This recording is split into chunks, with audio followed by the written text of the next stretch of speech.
Menurut gue orang yang bikin statement uang dingin itu bullshit. Teman-teman, kita coba realistis deh. Kita tahu dulu pengertian uang dingin. Uang dingin itu kan adalah uang yang kamu siap hilang, yang kamu rela hilang.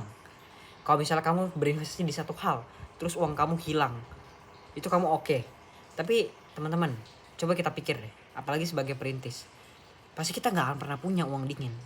Karena gue tahu, ya, meskipun gue punya orang tua yang cukup bisa manage hidup gue, tapi gue juga pernah ngerasain kok kehilangan uang, teman-teman.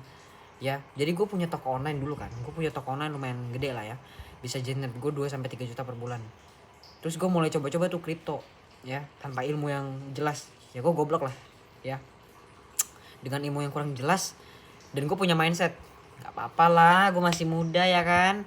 Ini juga uang dingin. Gue kalau misalnya apa-apa juga masih di backing sama orang tua. Gue makan, sekolah dan lain-lain juga masih di backing orang tua. Itu pikiran gue pada saat itu. Makanya gue all in, all for nothing lah ya. Jadi itu penghasilan gue sekitar 2-3, enggak, 1-2 bulan ya. Jadi itu gue spend benar-benar kayak orang goblok di kripto ya. Karena gue mikirnya ini uang dingin yang saya rela hilang. Padahal gue tahu itu kalau gue kehilangan uang itu, meskipun semua hal sekarang yang gue bisa dapat pasti dibiayain orang tua, tapi gue pasti akan sangat sedih dan gue pasti nggak mau kerja lagi kalau misalnya gue kehilangan uang tersebut.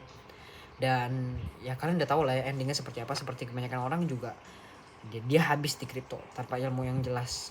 Dan apa yang gue bilang di awal, uang dingin yang gue siap hilang, gue nggak siap hilang, teman-teman.